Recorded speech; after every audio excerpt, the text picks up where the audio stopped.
Philadelphia, mix 3.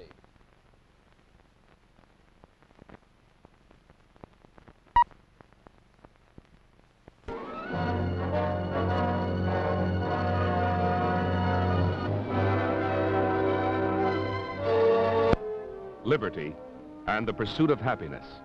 New ideas benefiting mankind.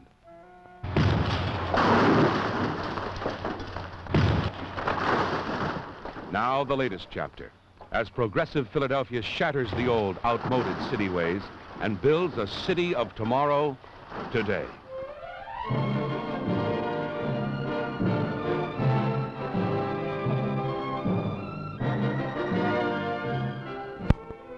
New facilities and services under the city's capital program, financed by the loans approved by the voters each November. To maintain Philadelphia's leadership in economic, physical, social, educational, and cultural renewal. A most talked about neighborhood in America is Society Hill, where the award-winning IMPay apartment towers rose in 1964. In appearance, a secluded hideaway, actually just 4 squares from Benjamin Franklin Bridge. Once a rundown commercial district, whose historic home, under a comprehensive plan by the City Planning Commission, larger businesses were relocated. Private capital encouraged to restore the charm of federal and colonial periods. Historic Powell House is only one of 700 period homes restored in this 24-block area. More than $25 million of new building, boosting tax revenues for all the city's programs.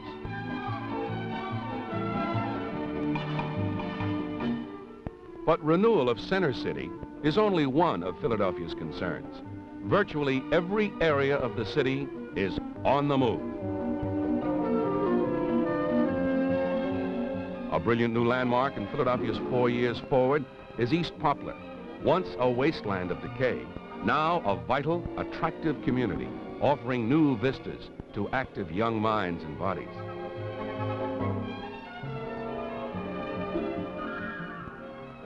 In 1966, the new Ukrainian cathedral marked a $3 million vote of confidence in the renewed area. The following year, another church-sponsored group, Zion Nonprofit Corporation, completed 97 garden apartments, a handsome complement to new single-family homes in North Philadelphia's Yorktown. Evidence of Philadelphia's continuing ability to win the stubborn battle against substandard housing. In Southwest Philadelphia, Eastwick begins to mature as a full-fledged residential community. Over 750 families have selected these spacious modern homes only a half-hour ride from Center City. Business and industry are already adding new jobs and revenue by setting up shop nearby in America's largest urban renewal program.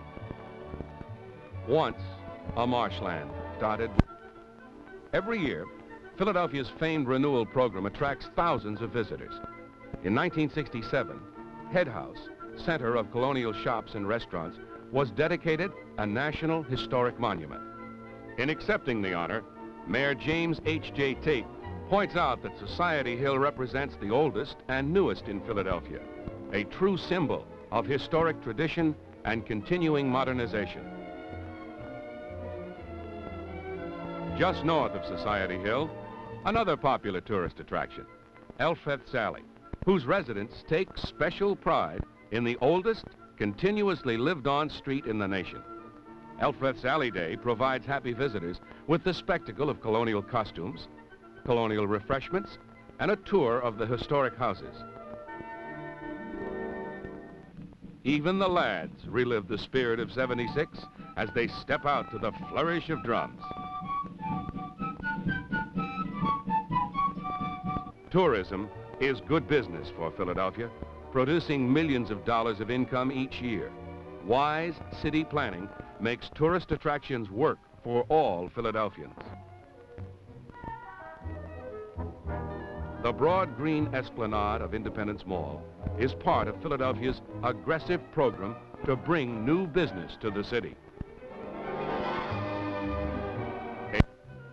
In 1967, the mayor and citizens groups joined forces to save this nautical mile from a raised Delaware Expressway, which would have walled off the historic waterfront, now being prepared for Penn's Landing, world trade and visitors' most important economic factor in the Delaware Valley. Largest freshwater port in the world. Foremost importing center in the United States. The port is responsible for 1 out of every 10 jobs in the Philadelphia area. The port business is everybody's business. And to strengthen Philadelphia's already strong position, the city's Commerce Department, working with the General State Authority, is now completing Packer Avenue Marine Terminal, south of the Walt Whitman Bridge. The first new municipal terminal to be constructed in over 40 years. Extensive landfill has turned this one-time city trash dump into one of the finest general cargo facilities in the nation, featuring acres of storage and transit warehousing and its own dockside freezer plant, geared to advanced methods of handling modern containerized cargo, able to service 3 giant ocean-going freighters simultaneously. In late 1967, Packer Avenue adds 500,000 tons to the port's annual capacity. Philadelphia's current bulk cargo supremacy is reflected in her booming petroleum industry. Imports from the South and abroad make Philadelphia the 2nd largest refining center in the United States. The port. New high-speed trains, now testing, will soon serve this northeast corridor. Networks of rails and superhighways already bring us within overnight reach of more than 1/3 of America's industry and population. Ideally located just south of the Schuylkill Expressway and serviced by the port is Philadelphia's world-famous model for commercial food handling and distribution. The Food Distribution Center, home of more than 150 firms, is the first and largest of its kind in the world. More than 6,000 people employed, $1 million of annual real estate tax revenue. All planning and land acquisition were made possible by the nonprofit Philadelphia Industrial Development Corporation, financed by the City of Philadelphia. To all Philadelphians, the port means jobs. And the largest employer in the city is directly part of the port itself, the Philadelphia Naval Shipyard, where Philadelphia hands built many of our nation's proudest ships. In 1964, the city was shocked to learn of a Pentagon Philadelphia jobs out of existence. The entire community rallied behind Mayor Tate in his campaign to save the Navy Yard. Teams of experts from city government and private industry joined to weigh local needs and national purpose. The facts were clear: strategic central location, skilled workforce, and unequaled experience. These assets were unique and inexpendable. The mayor presented a hard-hitting factual case to the Pentagon. The shipyard must be preserved. And it was. Today, the famous yard is bigger, more important than ever to the city's economy and the security of our nation. Just a runway's length away is the rapidly expanding Philadelphia International Airport. Well over 4 million air travelers passed through Philadelphia terminals in 1966. An almost 1,000% increase over the previous decade and a half. Plans being completed now will triple air traffic within the next 20 years. 12 million passengers by 1986. To efficiently serve this boom in passengers and freight, the Commerce Department in 1966 developed one of the most advanced and all-inclusive airport master plans in the United States. New techniques in terminal design, new extended runways, 200 acres devoted to freight handling alone. Several major airlines predict Philadelphia's air cargo city will become the air freight center for the entire East Coast.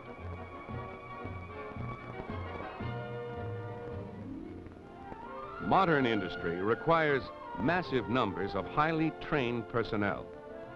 Philadelphia's outstanding educational resources provide this high quality in volume. Community College, opened in 1965, furnishes junior college education to thousands of area residents at moderate cost. Philadelphians receive 2/3 of their tuition from the city and the state. A new opportunity for qualified students to advance themselves and their community. Serve more than 3,200 Philadelphians.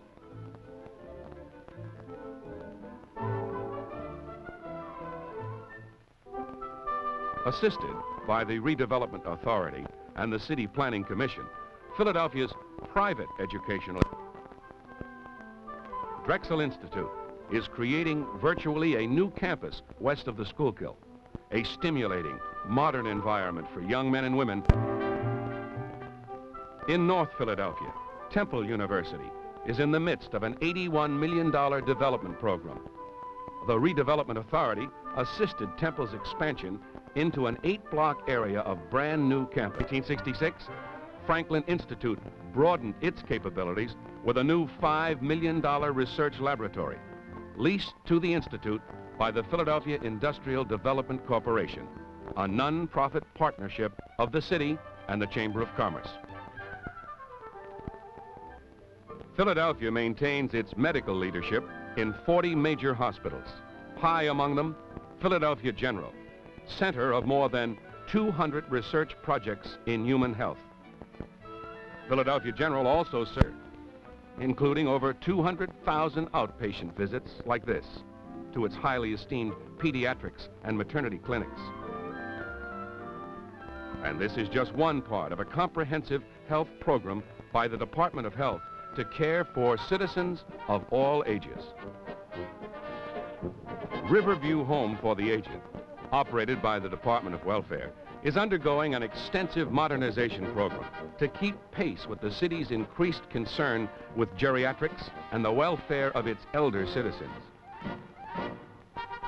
Riverview residents celebrate an annual picnic outing on their green lawn overlooking the Delaware, an active, healthful climate for Philadelphians enjoying well-earned retirement.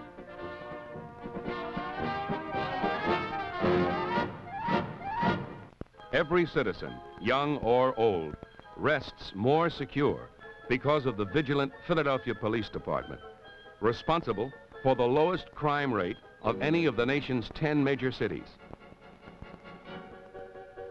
One skillful innovation is the highly successful Tactical Foot Patrol, combining mobilized speed with the protection only a foot patrolman can give. Parked in an easily visible location, the specially equipped radio car acts as a beacon for a team of patrolmen who disperse individually to make a careful on-foot inspection of the neighborhood.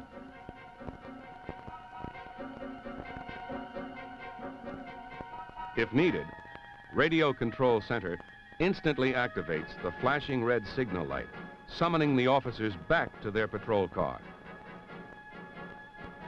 And if the emergency is a fire, the police join Philadelphia's champion fire department, 10-time winner of the nation's highest fire prevention honors. Proud of their firefighting skill, they take even greater pride in preventing fire loss and injury through wide-ranging school programs and community and business instruction. Safety, traffic flow, and attractive design. The Department of Streets further enhances Philadelphia's most beautiful boulevard. Nearby, the graceful double span crossing the Schuylkill River won the top National Construction Award in 1966. Philadelphia's abundant supply of pure water is no accident. The water department, major eastern cities. During the severe drought of 1965, while neighboring Philadelphians are also well served when it comes to fun. The fun department is the recreation department, administering almost 400 neighborhood playgrounds, pools, centers, and organized activities for all ages. The recreation 1,000 square feet of new exhibit space. Commerce Director Abe Rosen joined with Mayor Tate to announce that the symbol of the new expanded Civic Center is the dramatic Bertoia Fountain, dominating the main entrance plaza. In 1967, Convention Hall, hub of the Civic Center, brought the Metropolitan Opera back to Philadelphia after an absence of 6 years. Thanks to its success in the newly renovated hall, Philadelphians can look forward to the Met's return next year and for many years to come. Ballet, concerts, and popular appearances often fill the 13,500-seat auditorium to capacity. A valuable attraction for Philadelphians, tourists, and convention groups. More movie and TV. Spring in Philadelphia brings a flowering of the arts. Here, a city-sponsored sculpture exhibit just across the plaza from City Hall. This young visitor is not old enough to remember that here in Penn Center once stood the notorious Chinese Wall, a monstrosity of obsolete railroad structures. Now, a handsome complex of modern office buildings, Penn Center plays host to Philadelphia art lovers and critics. Some a trifle puzzled, to be sure, but all intrigued by the spectacle of great 20th century art. The month-long Festival of the Arts is a biannual event of all the arts, coordinated by the city, and gives expression to local talent in every artistic category. At noontime, surrounding office workers throng to a series of jazz concerts in the Penn Center skating rink.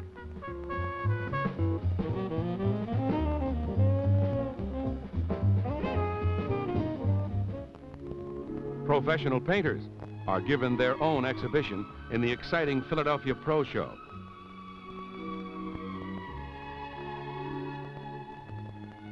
Over 400 regional painters and sculptors are represented, demonstrating Philadelphia's variety of techniques and inspiration.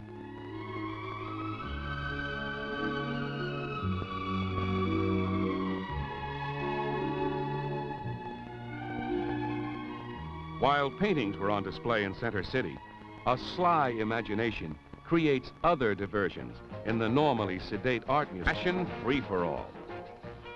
A madhouse of mod modes, psychedelic bridal dress, and minimal minis. Topsy-curvy creations, equally appealing to girls who like gowns and guys who like girls.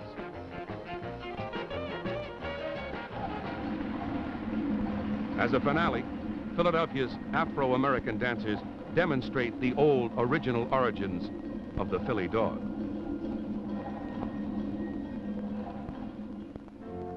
For Philadelphia sports fans, a new tri-stadium complex, Spectrum Arena, just north of the John F. Kennedy Stadium, and soon to rise next door, the city's new multi-purpose sports stadium, an outstanding site for Olympic and 1976 bicentennial events. For everyone, the beauty and relaxation of Philadelphia's 7,700-acre backyard, symbol of leisure to 2 million Philadelphians, Fairmount Park, celebrating its 100th anniversary in 1967. Miles of nature walks and flowered lawns. Yes, even a wedding photograph in the azalea garden. But most of all, the park is a place to renew one's touch with nature. absorb a bit of sun, and refresh oneself in the quiet of the day.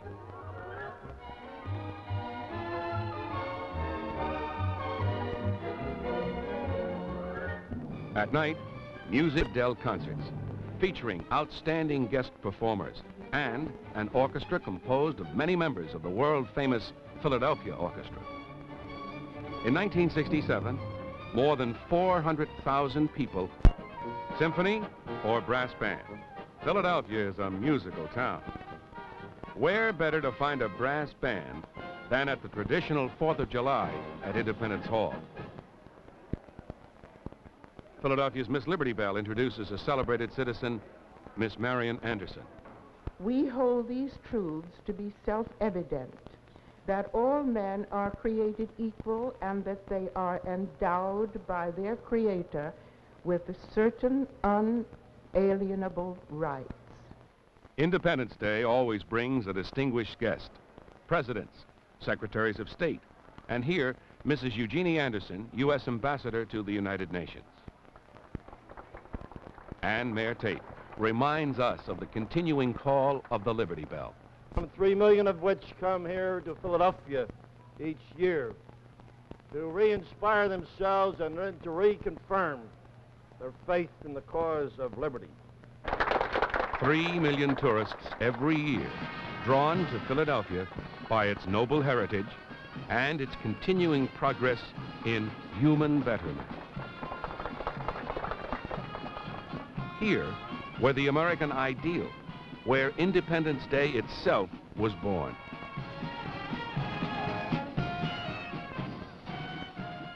Yes, summertime, anytime is fun time in Philadelphia. But the gay festivity does not obscure the basic seriousness of its purpose. Life, liberty, and the pursuit of happiness, ideas conceived in Philadelphia, are still its abiding goals. Through technical skill, far-seeing municipal leadership, and long-range capital programming, Philadelphia continues its rise toward a fresh, new, and brighter tomorrow today.